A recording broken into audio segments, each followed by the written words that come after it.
ने कुछ साल पहले जब ये पैरोडी वगैरह शुरू किया लिखना और करना, है ना? तो हम लोग बड़ा मज़ाकिया अंदाज़ में कुछ भी बोल देते थे, लोग हमें सीरियसली नहीं लेते थे और उस टाइम पे देश में बहुत सारे सीरियस पत्रकार होते थे।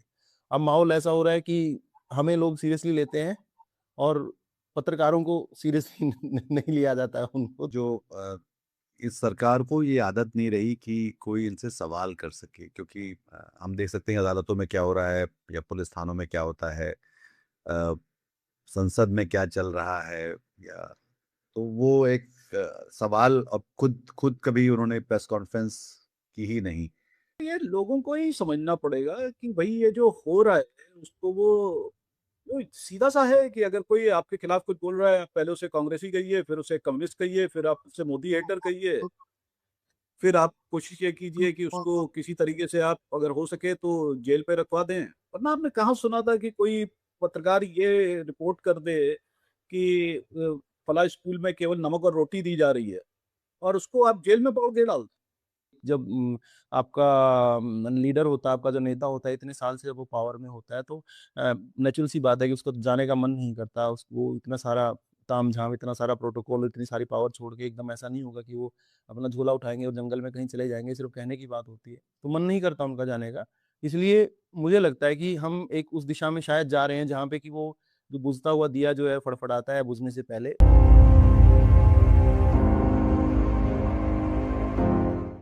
नमस्कार, मैं हूं नीतीश त्यागी और आप हैं हरकारा के डीप डाइव पर। और आज हमारे साथ हमारे दो बड़े खास मेहमान हैं। एक हैं कार्टूनिस्ट मंजुल और एक हैं सुनील, जो जिनको आप शायद नाम से ऐसे नहीं जानते होंगे। उनका नाम क्योंकि रोफेल गांधी के नाम से वो ज़्यादा मशहूर हैं। वो एक डिजिटल सटायरिस्ट हैं और हम लगातार देख रहे हैं पिछले 10-12 सालों में कि एक तो ये कि जो सारा सच है हमारे निज़ाम का, देश का, समाज का, राजनीति का, वो सबसे ज़्यादा अच्छी तरीके से और उसमें हम पत्रकारों से भी बेहतर, जो कि हम अपने आप को समझते थे कि हम लोग जो हैं सबसे बड़े अ, सच को बताने वाले हैं, और वो सबसे ज़्यादा अच्छी तरीके से डिजिटल सटायरिस्ट या कार्टूनिस्ट या स्टैंड अप कॉमिक्स जो हैं वो बताते हैं, बजाय बाकी सारे लोगों को जिनका जिनका दरअसल काम था कि बताना कि सच क्या चल रहा है इस समय।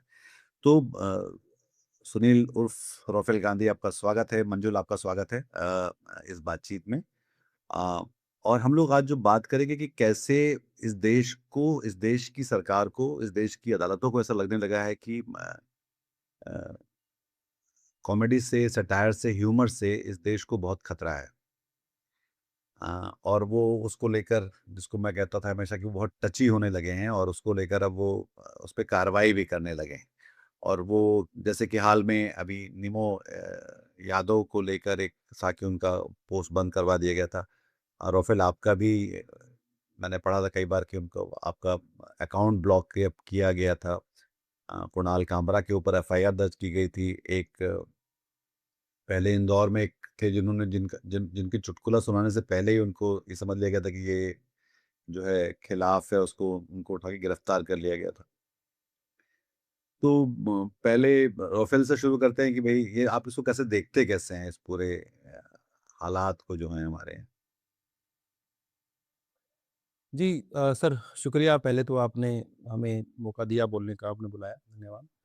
दूसरा ये कि आप जैसे सीनियर पत्रकार जो हैं, अब कुछ लोग चंद लोग हम तो कह रहे हैं कि जिनसे हमें मतलब बात करके यूँ लगता है कि पत्रकारों से बात करते हैं, हमें तो ऐसा फ़ील होता है। वरना मैं हमने कुछ साल पहले जब ये पैरोडी वगैरह शुरू किया लिखना और करना, है ना? तो हम लोग बड़ा मज़ाकिया अंदाज़ में कुछ भी बोल देते थे, लोग हमें सीरियसली नहीं लेते थे और उस टाइम पे देश में बहुत सारे सीरियस पत्रकार होते थे। अब माहौल ऐसा हो रहा है कि हमें लोग सीरियसली लेते हैं और पत्रकारों को सीरियसली नहीं लिया जाता है उनको तो कि ये सब ये कहते हैं कि यार ये तो मीडिया मीडिया वाला है, ऐसे बोलते हैं। ये जैसे ऐसे बोलते हैं, अरे ये तो मीडिया वाला है, तो ऐसे कहेगा ही। ये हाल आज के मीडिया टाइम में। इंडस्ट्री ने मीडिया इंडस्ट्री ने पत्रकारिता से तलाक ले लिया है, और हम लोग जो है उस तलाकशुदा उन इस जी, तरफ खड़े हुए हैं। और हम लोग थोड़ा-सा कोशिश कर रहे थे कि हम लोग, जैसे हरकारा एक प्लेटफ़ॉर्म है या बाकी लोग भी, ऐसा कई कई लोग हैं जो अपने-अपने जी, तरीके से जी, पत्रकारिता को जीवित रखने की कोशिश जी, करते हैं, पर मीडिया इंडस्ट्री में शायद उनके लिए अब जगह नहीं रही। जी। और हमारे जैसे लोग विशुद्ध रूप से जिन्होंने मनोरंजन के लिए या मज़ा लेने के लिए ऐसे लिखना शुरू किया था, काम करना, अब हमें लोग कहते हैं मेल आते हैं, मैसेज आते हैं, आप सही आवाज़ उठाते हैं और उठाओ, ये लिखो, वो लिखो, हमें इस तरह से कहा जाता है कि जिनका मतलब हमारा कोई इन चीज़ों से मतलब ही नहीं था। तो ये बड़ा एक उल्टा-पुल्टा सा हो गया और मुझे ऐसा लगता है कि जब लोग ऐसा लिख रहे हैं कि सीरियसली लोग हमें ले रहे हैं, तो सरकार भी शायद उतना ही सीरियसली ले रही है। और सरकार ख़ास तौर पे प्रधानमंत्री स्वयं जो हैं, शायद इस चीज़ की अहमियत को समझते हैं कि इंटरनेट से उठ रही जो आवाज़ें हैं, मैं अभी एक ट्वीट किया मैंने देख रहा था मैं ये वाला मामला तो कई दिन हो गए चलते हुए कि अकाउंट विथहेल्ड हो गए और वो सब चीज़ों भी अभी-अभी ये हुआ कि कुछ सारे हैंडल एक कुरपेच नाम का हैंडल है, कुछ इस तरह के और हैंडल हैं हम जो इस तरह से सोशल अवेयरनेस का काम करते हैं, जो सैनिटेशन के मुद्दे हैं, एफएसएसआई में मिलावट के मुद्दे हैं या यूपीएससी में भर्तियों में घोटाले की जो चीज़ें हैं, उनको वो बड़े डॉक्यूमेंट्स वगैरह के साथ उजागर करते हैं, सब सबूतों की ट्रेल के साथ उजागर करते हैं। जैसे जी। कई कैंडिडेट जो हैं फर्जी हैंडीकैप सर्टिफिकेट लेके जो है एडमिशन यूपीएससी से उन्होंने उत्तीर्ण किया हुआ है। तो इस तरह के बहुत सी चीज़ें वो करते हैं, तो उनके ऊपर मास तरीके से दिल्ली पुलिस ने अभी एफआईआर्स की हैं। 8-10 लोग इस तरह के हैं। और उसमें गडकरी जी का हमने देखा कि उन्होंने एक लड़के को मुकेश मोहन नाम का क्रिएटर है, उसको उन्होंने बड़ा बड़ा मनमानाने का मुकदमा भेजा। तो मैं ये कह रहा था इसके ऊपर कि ये जो इंटरनेट पे उठ रही आवाज़ें हैं, ये एक तरह से जो टीवी पे चल रहा भक्ति संगीत है, उसके बीच में बड़ी कर्कश सी नज़र आती हैं कि बीच में जैसे कोई कोयल जो है गा रही हो और बीच में कौवे जो हैं 2-4 उसका ताना-बाना जो उसका धुन है, वो खराब करने की कोशिश कर रहे हैं। तो ये जो इंटरनेट के कौवे हैं हमारे जैसे, इनकी आवाज़ें जो है वो बड़ा प्रधानमंत्री जी सुबह-सुबह उठते हैं, हमें बताया जाता है कि वो 4 बजे उठते हैं, उस टाइम पे बहुत शांति होती है चारों तरफ, फिर वो अपना उनकी नींद में खलल पड़ जाता है हमारे जैसे की आवाज़ों की वज़ह से, तो आजकल बहुत बेचैन बताए जा रहे हैं। और कुछ शायद जो है अब क्योंकि अ, उम्र के उस पड़ाव में भी जा चुके हैं जहाँ पे कि बहुत धैर्य शायद रहता नहीं है या फिर हो सकता है कि इंसान एकाकी जीवन जीना चाहता है और उसको इतने सारे काम करने की ज़िम्मेदारी उनके ऊपर डाली हुई है, तो शायद वो इस वज़ह से भी बहुत परेशान रहते हैं। इतनी परेशानी शायद उनको 5-7 साल पहले नहीं थी। हमें लगता है कि 14 टू 19 के बीच में he tried several things but वो इस एक्सटेंट तक नहीं थी। 19 से 24 के बीच में वो ब्रूट मेजॉरिटी उनकी रही और वो पूरी तरह से पॉपुलर भी रहे, 300 प्लस सीट लेके आए और सब तरीके से था। वहाँ पे उन्होंने बहुत सी चीज़ें की लेकिन डर उनके चेहरे पे फिर भी नज़र कभी नहीं आया कि वो डरे हुए हैं। हालाँकि वो अपनी अपनी सब चीज़ें कर रहे थे लेकिन ऐसा लग रहा था कि अपनी पावर को असर्ट कर रहे हैं। नाउ इट सीम्स लाइक विशुद्ध रूप से ये उनका डर है, जो उनसे ये सब चीज़ें करवा रहा है, कि हमें हमारे खिलाफ अगर ये आवाज़ें बड़ी होती गई, ये जो आजकल के बच्चे इन लोगों के साथ जुड़ते गए, जो इस तरह के लोग आवाज़ उठा रहे हैं, तो इसी तरह से मुहिम बनती है। उनको याद है कि अन्ना आंदोलन में भी यही हुआ था। उनको खुद वो बताते हैं, मैं जेपी मूवमेंट का तो पार्ट भी रहा हूँ, उनको ये भी पता होगा कि उसमें भी कैसे चीज़ें हुई थी। देश में जब भी बदलाव की लहर उठती है, नेपाल में ये हुआ है, तो उनको पता है कि बच्चों के दिमाग को थोड़ा-सा थोड़ा थपकी मार-मूर के ठीक करके रखना ज़रूरी है, क्योंकि इनका दिमाग जब घूम जाता है, तो फिर चीज़ें घूमने लग जाती हैं। तो मेरा छोटा-सा विश्लेषण इस चीज़ के बारे में ये है सर। मंजुल, ये जो आप भी देखते रहो, मतलब हम लोग शायद 91-92 से हम एक-दूसरे को जानते हैं और साथ में अखबारों से हमने साथ में काम शुरू किया था और फिर हम लगातार अलग-अलग जगहों पे काम करते रहे। पर ये जो कार्टूनिस्ट अपने आप में जो उसका काम ही ये माना जाता था कि वो एक एडिटोरियल कमेंट की तरह या एक तंज करता हुआ, एक सवाल करता हुआ जो काम करेगा और उसको फिर एक उस पर भी लगातार जो है उसको लेकर भी एक तरह से इनटॉलरेंस जो है साफ-साफ दिखलाई पड़ती है एक सरकार की तरफ से और सत्तारूढ़ पार्टी की तरफ से कि सबसे ज़्यादा उनको इस बात का बुरा लगता है कि उनका उनका मज़ाक उड़ाया जा रहा है। और शायद वो किसी एक गहरी हीन भावना से ये बात आती है निकल के कि उनको लगता है कि उनका मज़ाक उड़ाया जा रहा है और वो अपने ऊपर हँसना उनको आता शायद नहीं है। ये भी एक दिक्कत है शायद। तो ये जो पूरा ओवर द इयर्स जैसे कि सुनील बता रहे हैं, तो वैसे ही आप कैसे देखते हैं इस पूरे बदलाव को?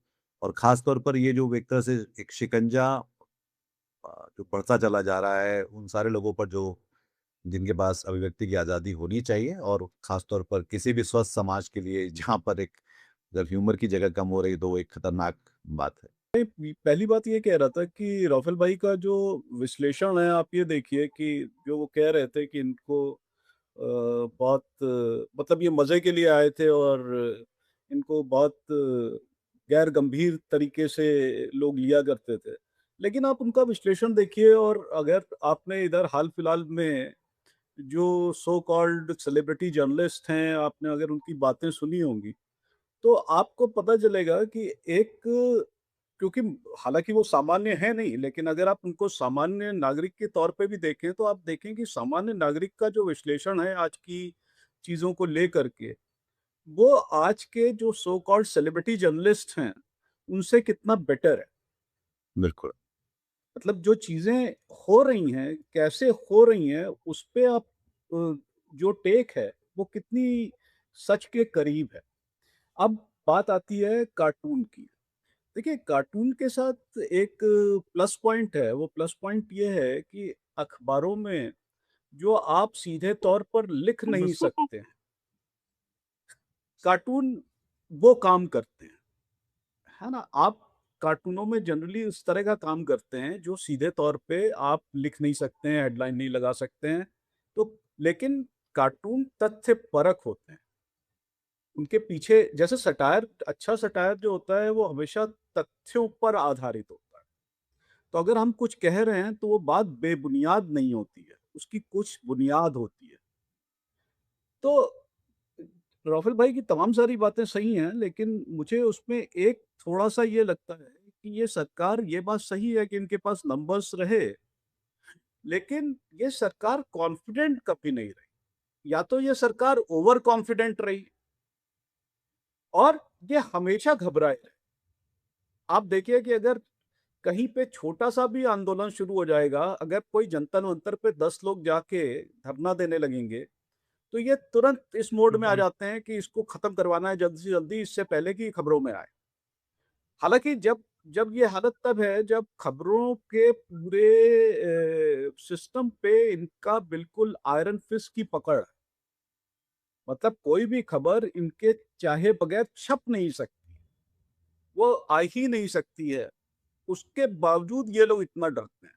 तो ये तभी, ये डर तब होता है जब आपके मन में चोर होता है। जब आपको लगता है कि आप कहीं न कहीं कुछ न कुछ गड़बड़ करके बैठे हुए हैं और वो पोल पट्टी आपकी खुल जाएगी। उसको मतलब कोई भी छोटा बच्चा खड़ा होके ये कह देगा कि राजा नंगा हुँ।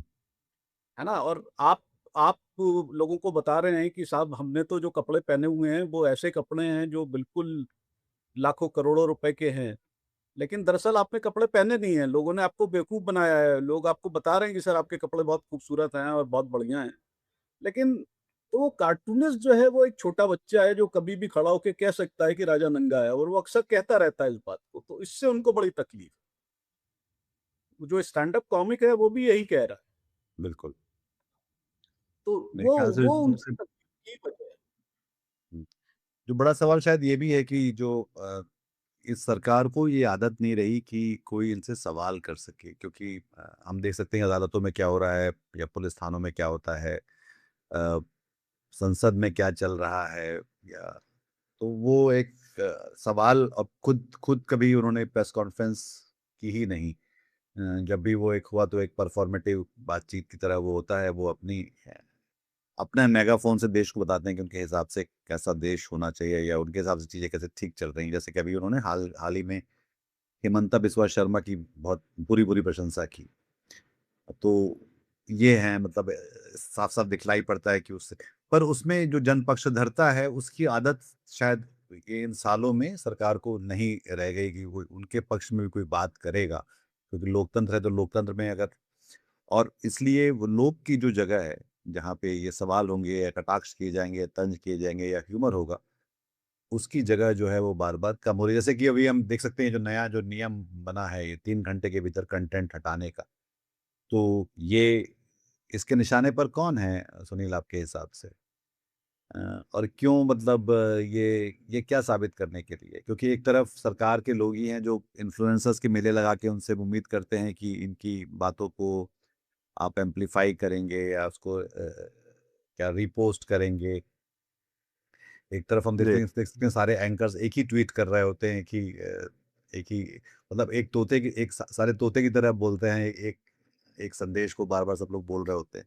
और जहाँ हुँ। जहाँ पे कोई अलग से बात कर रहा है तो उसको लेकर वो कह रहे हैं कि 3 घंटे में आपको हटाना पड़ेगा। ये नए नए नियम कायदे जो ये लेकर आए हैं। ये खतरा आप इतने खतरनाक क्यों हैं इस सरकार के लिए? ये बताइए सुनील? एक वो बड़ी क्रूर सी कहावत है सर, आई बिलीव आप शायद वेस्टर्न यूपी से हैं, आप भी, मैं हरियाणा से हूँ। तो हमारे यहाँ ये कहा जाता है कि भई मिलावटी दूध जो जिसको पीने की आदत हो ना, उसको एकदम खालिस दूध कोई पिला दे ना थोड़ा-सा, तो उसको दस्त लग जाते हैं। तो अब इनको आदत नहीं है, आदत इनको मिलावटी दूध की पड़ी हुई है इतने टाइम से।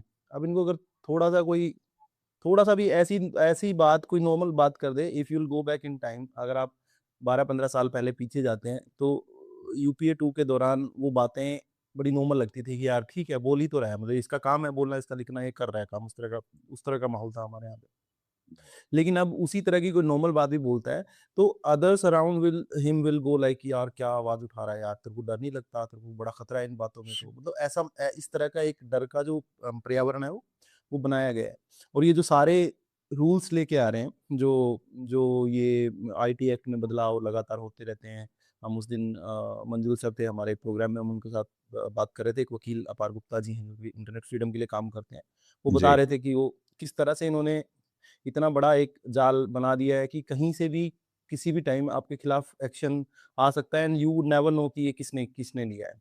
मतलब इतनी सारी अथॉरिटीज़ जो हैं वो एम्पावर्ड हो गई हैं आपके खिलाफ एक्शन लेने के लिए, आपका कंटेंट हटाने के लिए, आपके खिलाफ एफआईआर करने के लिए, इवन आपको घर से अरेस्ट करने के लिए। और वो भी बड़ी नॉर्मल सी बातों पे। हमने एक सैटिरिस्ट हैं पुलकित मनी के नाम से, जी। उन्होंने एक वीडियो बनाया जो कि किसी भी हद तक कोई किसी को भी ऑफेंड नहीं कर रहा, उसमें उसने नाम तक नहीं लिया, प्रधानमंत्री के बारे में कुछ ऐसा नहीं बोला कि वो ऐसे-वैसे। वो एक हँसते हुए बड़े ऐसे अंदाज में उन्होंने वीडियो बनाया, जो एक प्रधानमंत्री का अंदाज है बाहर लोगों से मिलते हुए, और उसमें देख के आपको सिर्फ हँसी आ सकती है। बट लेकिन प्रधानमंत्री को शायद वो चुभा, या उनके आस-पास के लोगों को चुभा होगा। उनको लगा होगा कि अगर प्रधानमंत्री की इस तरह की इमेज बनाई जाएगी, जिसमें दिखाई जाएगी कि जिसमें ऐसा लगे कि वो उनको संवाद करना नहीं आता विदेशी मेहमानों के साथ, या उनके अंदर बात करने की काबिलियत नहीं है, तो शायद उनको लगा होगा कि ये बहुत गलत संदेश जा रहा है। तो उन्होंने उस कंटेंट को टेक डाउन कर दिया, और उस कंटेंट को लोगों ने जब ट्वीट किया, तो वो ट्वीट भी टेक डाउन हो गए उसके बाद। लेकिन उसके बाद से ऐसा ये चला टेक डाउन के बाद से कि अब लोग रुक नहीं रहे हैं, उसको डाले जा रहे हैं, डाले जा रहे हैं। Mr. Modi, thank you so much for visiting our country. TCS, my friend. Yeah. Sure, Mr. Modi. Thank you so much for visiting our country. Yeah, great harassment. Yeah. Thank you. Otherwise, it would be Thank bye. Sapna. Funny guy. Thank you so much for visiting our country. I saw your AI summit. It was really well. Galgotia, my friend. तो internet की मुझे सबसे अच्छी चीज़ ये लगती है, जो कि शायद टीवी मीडिया में कुछ हद तक मिसिंग है, कि वायरल जो नेचर है इंटरनेट का, कि आप जिस चीज़ को दबाना चाहते हैं, जिस चीज़ को आप वो करना चाहते हैं, लोगों को उसको उठा के उभारने में ही मज़ा आता है। तो आप एक शायद फ़ॉर्म में आप उसको दबा दोगे, लेकिन जब आप उसको दबाने लगोगे, तो बहुत से लोग जो हैं उसको आस-पास और किसी तरीके से उसको उजागर करने की कोशिश करेंगे। तो अभी फ़िलहाल यही हो रहा है कि अगर ये एक पे एक्शन ले रहे हैं, तो 50 उधर से बोले जा रहे हैं। तो मुझे लगता है कि इनका जो ये वाला प्रयास है, शायद टीवी मीडिया पे काम कर गया, लेकिन इंटरनेट पे सिंगल टेक डाउन से या इस तरह से तो एक्शन नहीं चलेगा। हो सकता है कि ये अगर नॉर्थ कोरिया की तरह या चाइना की तरह एक ब्लैंकेट बैन ही किसी ऐप पर लगा दें, या यूट्यूब पे लगा दें, जैसा मैं सुन रहा था कि अभी वो एक एक नया कानून भी लेके आ रहे हैं, जिसमें कि आपको कोई भी कंटेंट पोस्ट करने से पहले या कंटेंट का पोस्ट करने के बाद वो बनेगा, एडवाइजरी बनेगी। तो शायद वो उस तरह का जब कोई कानून लेके आएँगे, उससे हो सकता है कि वो एक दबाव ऐसा बन जाए कि वो टीवी की तरह जो है जकड़ जाए इंटरनेट। लेकिन जब तक ये इक्का-दुक्का टेक डाउन और इस तरह से कर रहे हैं, तो इनका ही नाम उससे बहुत ज़्यादा खराब होता जा रहा है। और अब हो सकता है कि चीज़ें इंटरनेट के लिए उस दिशा में पूर्ण पाबंदी की दिशा में चलती जाएँ, क्योंकि एक एक एक जब आपका लीडर होता है, आपका जो नेता होता है, इतने साल से जब वो पावर में होता है, तो नेचुरल सी बात है कि उसको जाने का मन नहीं करता। वो इतना सारा तामझाम, इतना सारा प्रोटोकॉल, इतनी सारी पावर छोड़ के एकदम ऐसा नहीं होगा कि वो अपना झोला उठाएँगे और जंगल में कहीं चले जाएँगे, सिर्फ़ कहने की बात होती है। तो मन नहीं करता उनका जाने का। इसलिए मुझे लगता है कि हम एक उस दिशा में शायद जा रहे हैं, जहाँ पे कि वो जो बुझता हुआ दिया जो है फड़फड़ाता है बुझने से पहले, हम उस फ़ेज़ में आ चुके हैं। नहीं, पर इसके कारण इसका जो व्यक्ति की जो आज़ादी की जो बारे में जहाँ पे बात है, जहाँ पे कोई भी वोट लोकतंत्र के लिए ज़रूरी है और जो एक बुनियादी अधिकार भी हम सबका है। तो उसको मंजुल इसको अगर हम फिर से देखें, जैसे कि आपके साथ तो मैंने मतलब हमें पता है कि कैसे एक करियर को कैसे एक तरह से आपको प्रभावित किया गया, आपके बतौर कार्टूनिस्ट के करियर को, और उसके बारे में अगर आप बात करना चाहें तो? नहीं देखिए, ये तो मैं एक इसमें बात कहना चाहूँगा कि हालाँकि मैंने वो रूल्स जो नए आ रहे हैं वो मैंने पढ़े नहीं हैं, लेकिन उनके बारे में जो मैंने थोड़ा बहुत देखा या सुना है, उसपे जो बहुत इंटरेस्टिंग चीज़ें हैं, जैसे उसमें इस तरह का मामला है कि आपको शायद एक मंथ अगर आप न्यूज़ से जुड़े कोई इंडिविजुअल न्यूज़ से जुड़े चीज़ों पे कमेंट्री करता है, तो उसको हर महीने एक रिपोर्ट फाइल करनी पड़ेगी, जिसमें उसको बताना पड़ेगा कि उसने किन-किन सब्जेक्ट्स पे वीडियोज़ बनाए और उनके क्या-क्या व्यूज़ रहे। हुँ। मतलब आप किसी भी इंडिविजुअल क्रिएटर को देखिए अगर, आप देखेंगे कि वो कितनी मेहनत करके काम कर रहा हो, चाहे वो रवीश जी हों या वो अजीत भाई हों या ये लोग, मतलब अगर आप इनसे ये उम्मीद करते हैं कि ये लोग जो काम कर रहे हैं, इसके बाद शाम को बैठ के ये सब नोट डाउन करें और उसके बाद एक उसको फाइल करें, तो ये बेसिकली आपको इस तरह से फँसाने का वो है कि आप सेल्फ सेंसरशिप इतनी ज़्यादा करते हैं कि स सरकार को कुछ करना ना पड़े। आप मतलब कुल मिला के उनका मामला वही है कि भई हम टीवी मीडिया को कंट्रोल कर लिया, और जैसे रफल ने कहा ये बिल्कुल सच बात है कि इंटरनेट को कंट्रोल कर पाना आसान बात नहीं है, बल्कि मुझे तो लगता है कि असंभव जैसी चीज़ है, ठीक है? और ये जो लोग कर रहे हैं, अब जैसे वो गलगोटिया यूनिवर्सिटी की जो बच्चियाँ हैं, जिन्होंने प्रधानमंत्री के बुलाए जाने पे व्लॉग बनाए, वो किसी पार्टी से संबंधित थोड़ी हैं। हुँ। या वो लड़का जो किसी टाइम में ये कह रहा था कि अमेरिका क्या है और अब वो कुछ और कह रहा है, तो वो तब भी किसी पार्टी से कनेक्टेड नहीं था और अभी भी किसी पार्टी से कनेक्टेड नहीं है, उसकी ओपिनियन टाइम के साथ बदली है। तो यंग लोग इस तरह की चीज़ें कहेंगे, वो लेके आएँगे, इस तरह की बात भी करेंगे और आप उसको दबा नहीं सकते। और एआई मतलब अश्विनी वैष्णव जैसा आदमी जो ये सब करवा रहा है, वो खुले तौर पे झूठ बोल रहे हैं कि ये सब उन लोगों के साथ हो रहा है जो एआई जनरेटेड कंटेंट बना रहे हैं। भाई मेरे तो लिखे हुए कंटेंट ब्लॉक किए गए हैं, उसमें हुँ। कहाँ एआई है? मैंने कुछ लिखा है उसको टेक डाउन किया है इन्होंने, तो उसमें तो कहीं एआई, मुझे तो मतलब मेरा पर्सनल एक्सपीरियंस तो ये है कि वो बिल्कुल झूठ बोल रहे हैं। अब जहाँ तक रही बात करियर की, तो उसमें मामला ये है कि जब हम लोगों ने ये चीज़ शुरू की थी, जब कार्टूनिंग वगैरह शुरू की थी, तो हम लोगों को कभी ये उम्मीद नहीं थी कि सरकार हमारा साथ देगी। मतलब ये तो हमें पता ही था कि अगर आप कार्टून हुँ। बनाएँगे और ऑब्वियसली आप जो सरकार होगी, उस वक़्त की सरकार होगी, उसके खिलाफ ही बनाएँगे। तो हमें कभी ऐसा ये उम्मीद नहीं थी कि मतलब सरकार आएगी और हमसे कहेगी कि वाह, वाह, वाह, वाह! क्या कार्टून बनाया आप। तो हम लोगों के साथ हालाँकि ये बड़ा एक अजीब-सी बात रही कि कुछ एक सरकारों को या कुछ एक regime को छोड़ दें, तो हमें ज़्यादा नाराज़गी झेलनी नहीं पड़ी अपने लंबे करियर। हुँ।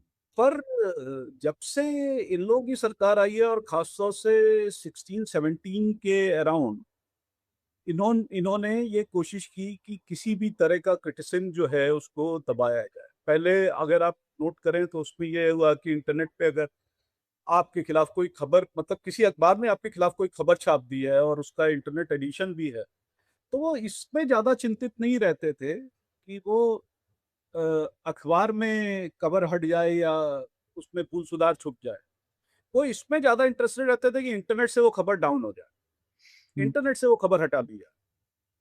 तो वो ये चीज़ वहाँ से शुरू हुई और मैंने ये बात 17-18 से कहनी शुरू की थी।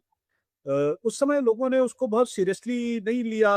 मैं दोस्तों-वोस्तों से कहता रहता था और लोगों को लगता था कि मैं ओवर रिएक्ट कर रहा हूँ।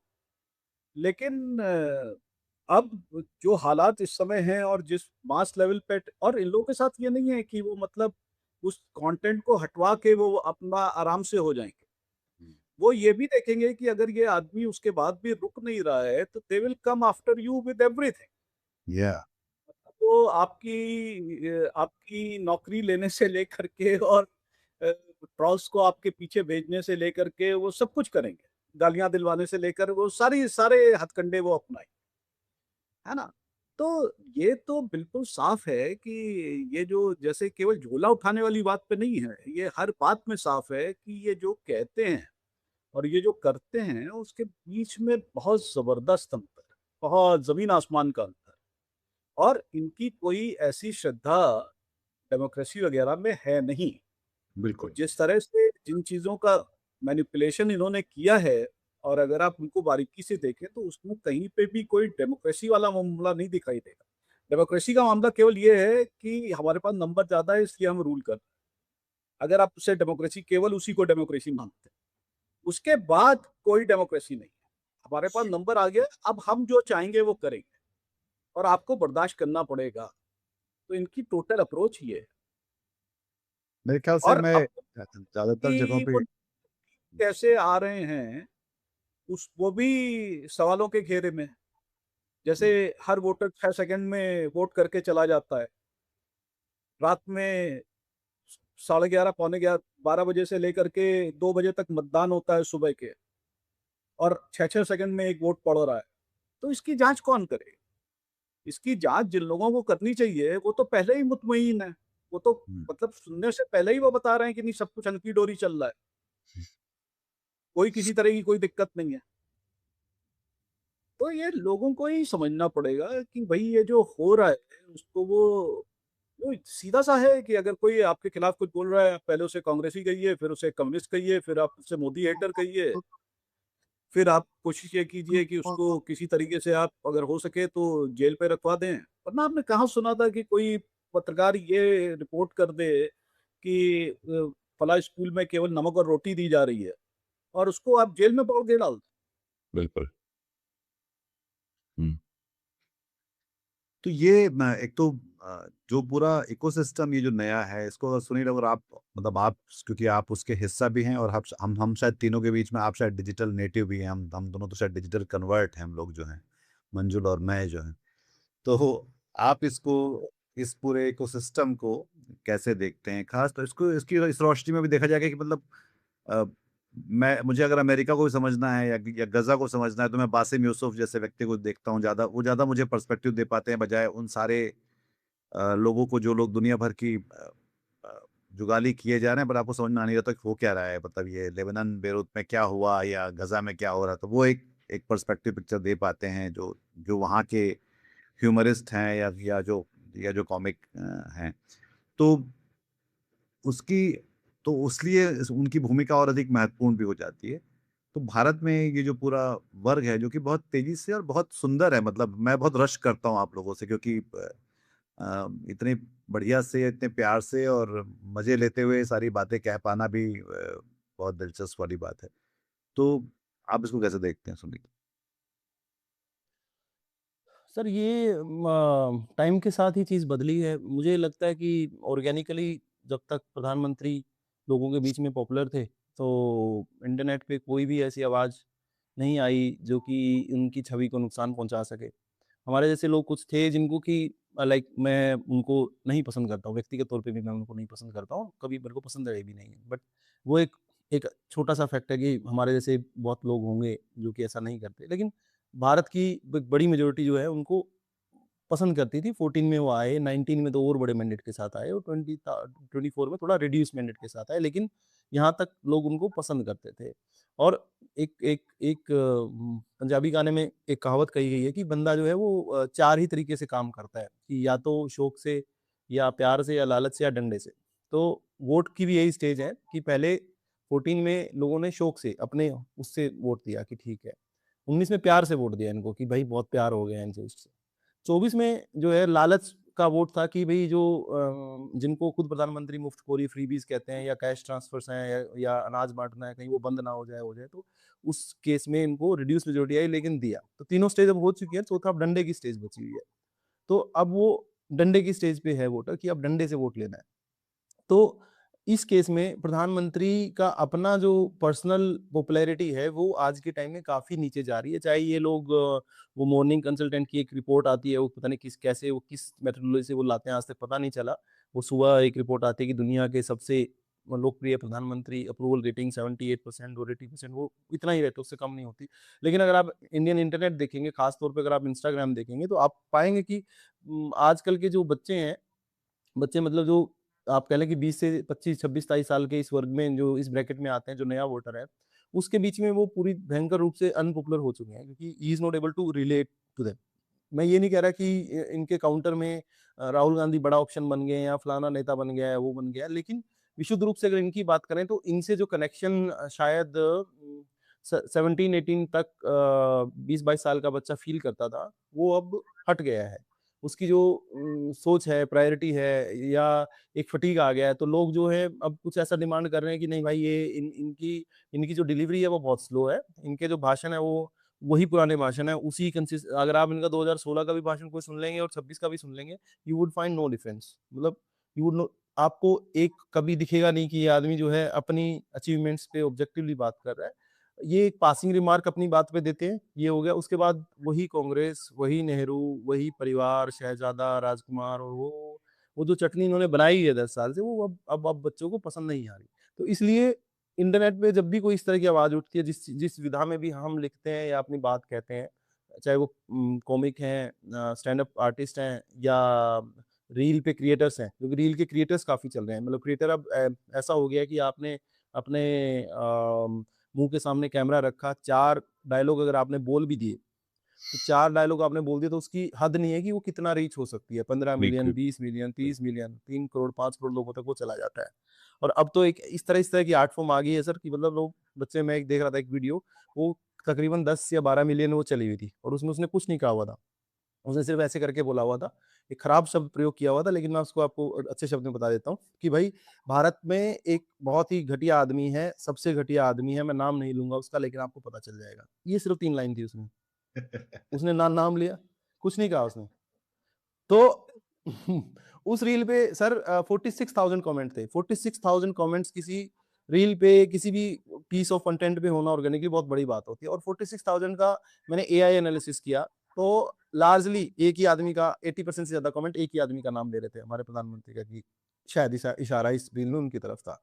और लाइक्स भर भर के उस पे भयंकर लाइक्स आए हुए थे। तो कहने का मतलब ये है कि जब ऑर्गेनिकली इस तरह का माहौल बन गया हो, ये जरूर है कि रिसोर्सेज आज ये देश के कंट्रोल कर रहे हैं, इनके पास अथाह पैसा है स्पेंड करने के लिए।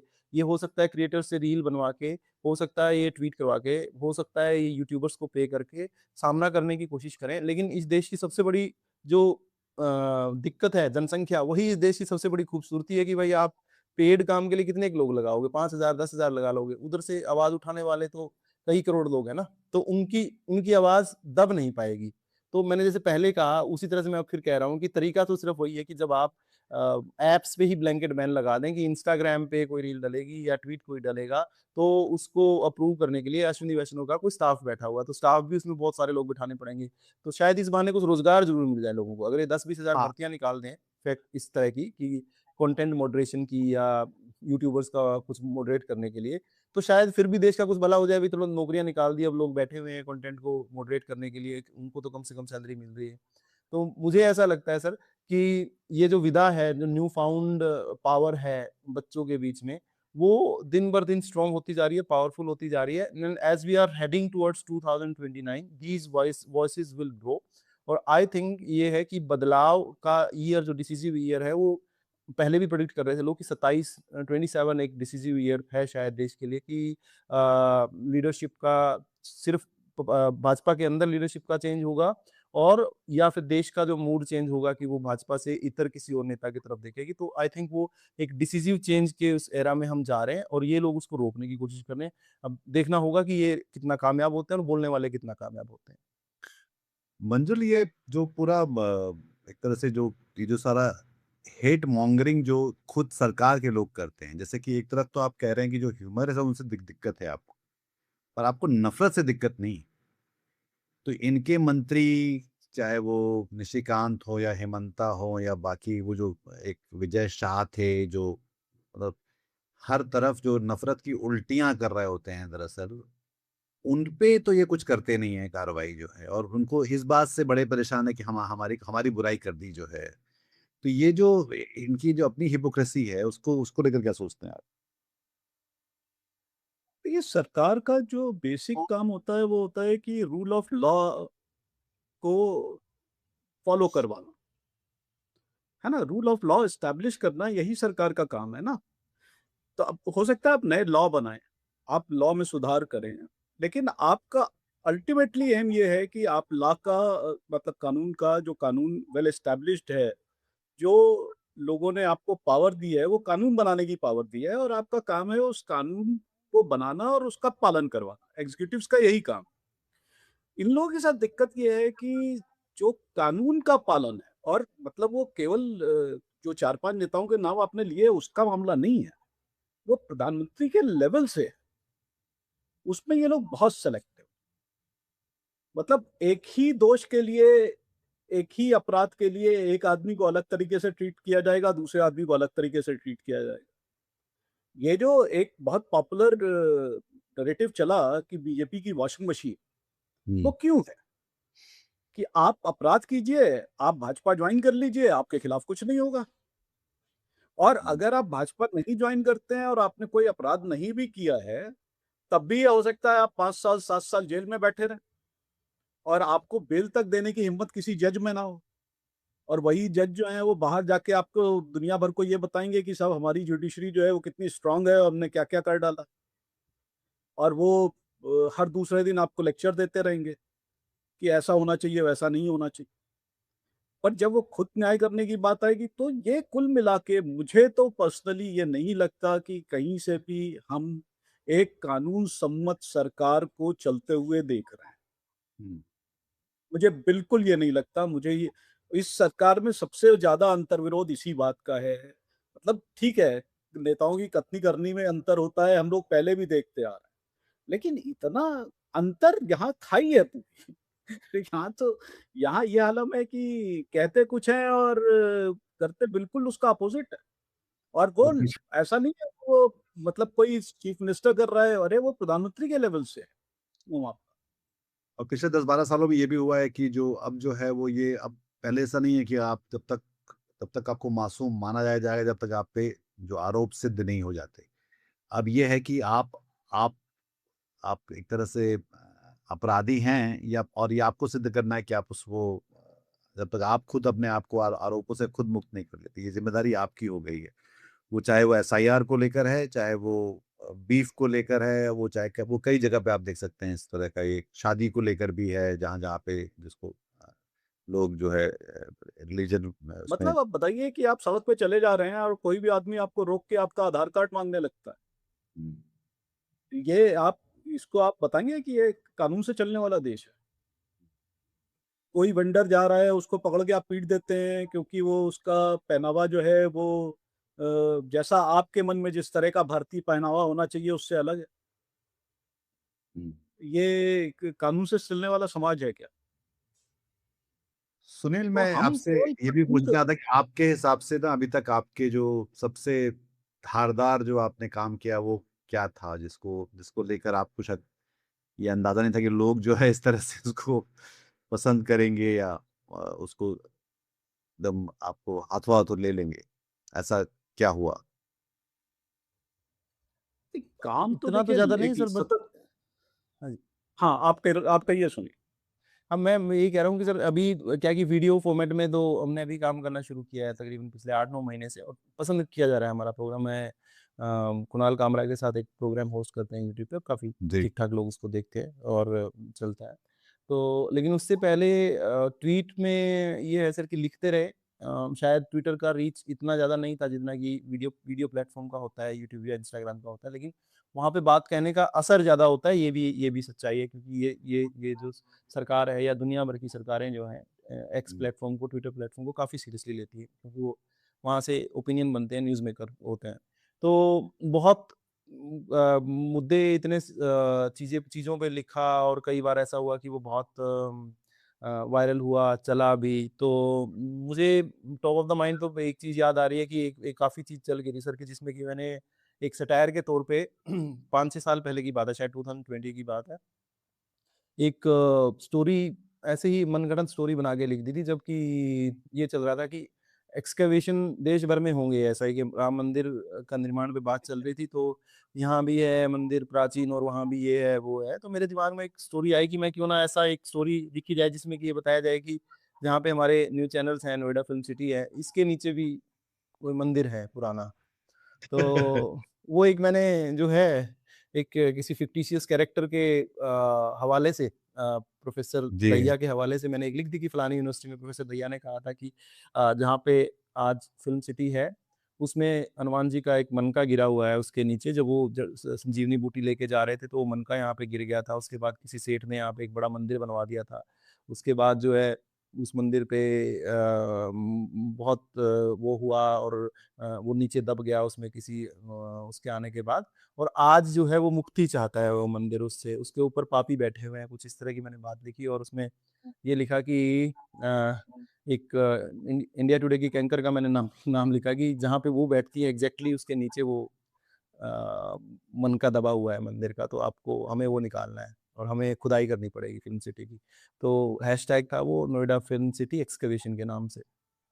तो वो इतना इतना पॉपुलर हुआ सर, इतना वो ट्रेंड में हुआ, वो ट्रेंड भी चला 2 दिन तक लगातार ट्रेंड चला। और उसमें कुछ लोगों ने क्या किया कि वो गूगल मैप्स में इंडिया टुडे का जो एड्रेस है, उसको खंडित करके किसी ने उसको मन का मंदिर भी कर दिया।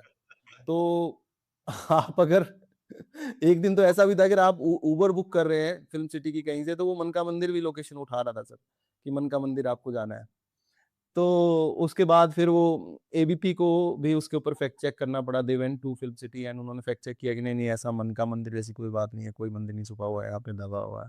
तो आई थिंक अगर वो हाँ, मज़ाक-मज़ाक में चीज़ें अगर इस हद तक इम्पैक्ट डाल देती हैं कि लोगों को थोड़ा-सा इसके पीछे की वो नज़र आती है कि what I wanted to say, what I wanted to convey, क्योंकि पैरोडी में और देश के हालात में कोई बहुत ज़्यादा फ़र्क मुझे तो लगता नहीं है। अब तो जो देश का जो नेता जो है वो ऐसी बातें करता है कि जो एक सैटारिस्ट के, एक पैरोडी करने वाले के भी लाइक इट्स बियॉन्ड दैम। यानी कि बिहार का वो डिप्टी सीएम कहता है कि हमारे बच्चे नष्ट हो रहे हैं, हमारे बच्चों का स्वास्थ्य नष्ट हो रहा है अंडे खाने से, और उनकी बुद्धि भ्रष्ट हो रही है, हमें उसको बैन करना पड़ेगा मिड डे मील में या वो। तो ऐसी बात जो है मतलब कोई कोई अगर मजाक में भी करे वो भी लोग आउटरेजियस लगते हैं, लेकिन हमारे नेता इतने कामली और इतने प्यार से उस बात को कह देते हैं कि अब बहुत फर्क हाँ, नहीं वो रह गया।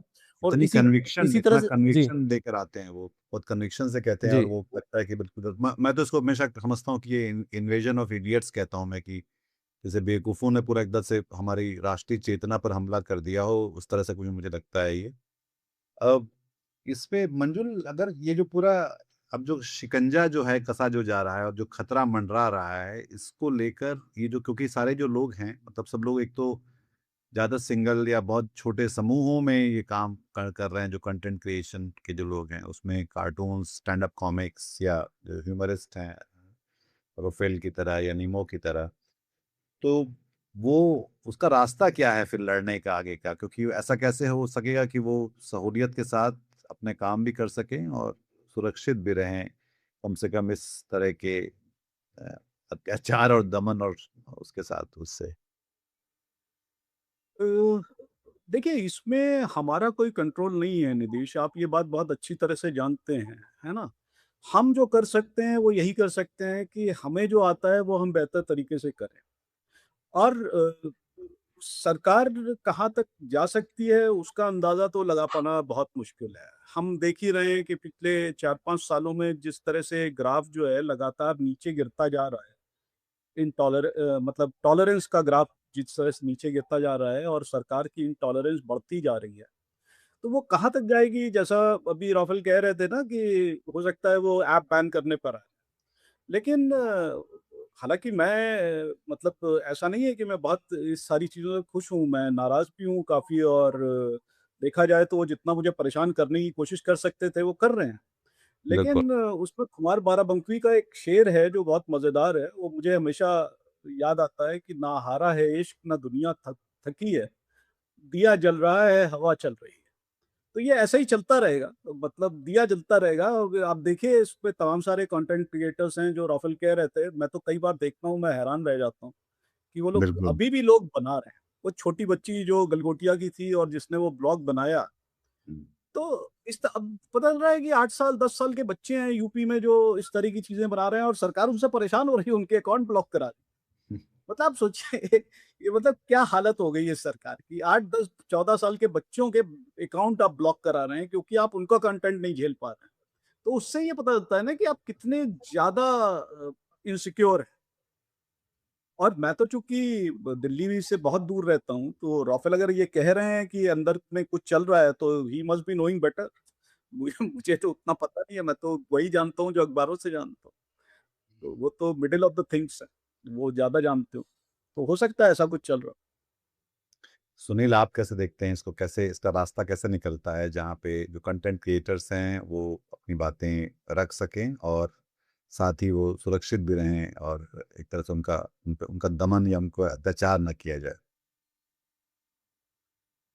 सर इसमें देखो आप लोग का तो बहुत ज़्यादा तजुर्बा है मेरे से और आपने इससे पहले भी सरकारें देखी हैं, लिखा है।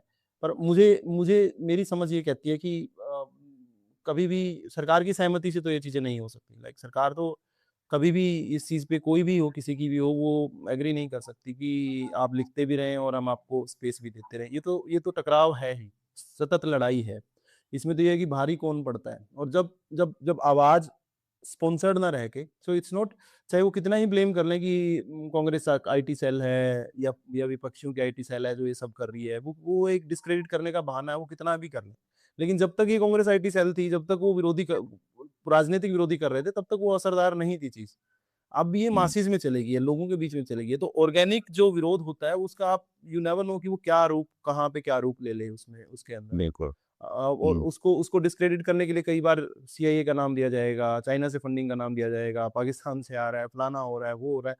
ऐसे सब तरह से होगा लेकिन जब जब इंसान इतना परेशान हो जाता है कि उसको अपनी व्यक्तिगत परेशानियाँ नज़र आने लग जाती हैं, जब जब उसको ये नज़र आता है कि यार गैस को लेके मैं इतनी मारामारी हो रखी है स्मॉल टाउन्स में और तेल को लेके इतनी शॉर्टेज रही, तो उ उसकी उसकी आवाज़ को भी दिखाया जा रहा है, टीवी पे वो देख रहा है कि सब कुछ नॉर्मल है, यहाँ पे तो भक्ति संगीत चल रहा है। और मैं यहाँ लाइन में लगा हूँ। मेरी मेरी बाइक के आगे 20 बाइक और लगी हुई हैं, 20 बाइक मेरे पीछे लगी हुई हैं पेट्रोल पंप पे तेल डलवाने के लिए रात के 12 बजे और लाइक और लोग कह और जो कोई इस बात को लिख रहा है, बोल रहा है तो उसको ये कहा जा रहा है कि तो स्पॉन्सर्ड है, तो देश का माहौल खराब करने की कोशिश कर रहा है। सिलेंडर लेके लोग 50-50 सिलेंडर रख के लाइन में रखे और लगे हुए हैं।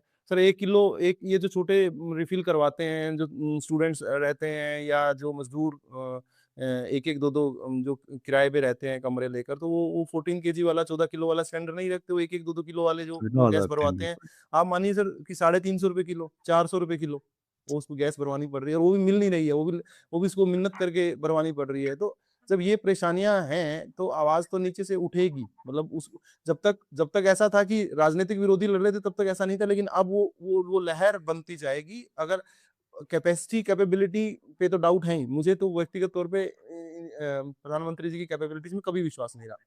इनके अंदर वो है नहीं कि वो इस चीज़ को कंट्रोल में करके और कोई रिफ़ॉर्म लाके और चीज़ों को कंट्रोल कर लेंगे। इनकी जो कोशिश रहेगी हमेशा दबाने की रहेगी, उस चीज़ को नीचा दिखाने की रहेगी। चाहे हमने इससे पहले बहुत सारे केसेज़ में देखा है, ऑक्सीजन का क्राइसिस कोविड के टाइम पे क्लासिकल एग्ज़ाम्पल है इस चीज़ का कि लोग चारों तरफ मर रहे थे।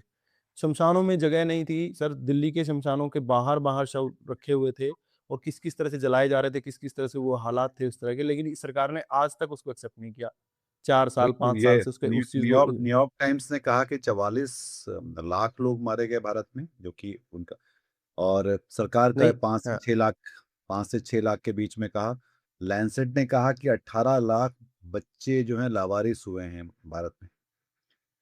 तो जी, सरकार डेटा ने तो ये भी कहा कि ऑक्सीजन की कमी से एक भी मौत नहीं हुई। एक भी मौत जी। नहीं हुई, बिल्कुल। और हुँ, एक हुँ। बड़ा वर्ग है जो शायद उसको यकीन करता है, पर एक साथ में एक बड़ा वर्ग है जो भी वो भी शायद उसमें उसमें वो कीड़ा करोड़ बुलाता है कि नहीं, पर ऐसा तो नहीं मुझे आप ऐसा कह तो रहे हैं, पर मैं ऐसी मेरी ज़िंदगी तो नहीं जी रहा हूँ जो कि आप बताना चाह रहे हैं मुझे कि वह सब कुछ ठीक है। तो बहुत-बहुत आई थिंक हमने काफ़ी लंबी बात कर ली आज की हिसाब से। जी, तो जी। बहुत-बहुत शुक्रिया इस बातचीत के लिए रफ़ील आपका और मंजूर आपका। इस को हम आगे भी ध्यान रखेंगे क्योंकि मेरे ख्याल से जो कि मैंने कहा कि अभिव्यक्ति की आज़ादी और जो कि एक मुक्तिबोध की भी लाइन है, जैसे कि आप जो शायर की बात सुना रहे थे मंजूर की, वो जो अभिव्यक्ति के खतरे उठाने की जो बात है और साथ में एक तो वो भी एक देखने को लगातार मिल रही है और मेरे ख्याल से वो जो कि सुनील और प्रोफेल गांधी कह रहे थे कि उससे बच पाना थोड़ा-सा मुश्किल होगा क्योंकि लोगों की आवाज़ें जब वो बनने लगती हैं, तो फिर वो बात और आगे बढ़ती है। बहुत-बहुत शुक्रिया आपका, दर्शकों आपका भी। अगर आपको ये बातचीत पसंद आई तो अपने हम ख़याल लोगों के साथ वो साझा करिए। इस चैनल को सब्सक्राइब करिए, रोफ़ेल के चैनल को सब्सक्राइब करिए। रोफ़ेल, आप अपने चैनल का नाम बताना चाहेंगे इसमें? जी, जी। मेरा जो है रोफुल गांधी अंडरस्कोर के नाम से है और रोफुल गांधी 2.0 उसका हैंडल नेम है और इसी सेम नाम से मैं इंस्टाग्राम पे हूँ। मैं इंस्टाग्राम और ट्विटर दोनों प्लेटफ़ॉर्म पे एक्टिव हूँ और कुणाल कामरा यूट्यूब चैनल पे हम लोग वीकली प्रोग्राम करते हैं, तो आप मुझे वहाँ भी देख सकते हैं। तो मैं ये हैंडल्स डिस्क्रिप्शन में डाल दूँगा इस वीडियो जी, में और जी, आप लोग देखिए जी। और इस चीज़ को इसलिए समर्थन करिए क्योंकि ये जो समय है, ये जो निज़ाम है, ये जो इस समाज और राजनीति का जो सच है, उसके लिए बहुत ज़रूरी है कि हम इन सारे लोगों को बहुत सँभाल कर रखें और वो अपनी बात ताकि कह पाएँ, क्योंकि वो बात हम सब के बारे में है और वो बातें उन सवालों के साथ हैं जो जहाँ पे लोग जो है सरकार से अपने सवाल करते हैं। बहुत शुक्रिया आपका, अपना ख़्याल रखिए। नमस्कार। आज की ताजा खबर, आज की ताजा खबर, आज की ताजा खबर। आओ काका जी इधर, आओ मामा जी इधर, सुनो दुनिया की खबर।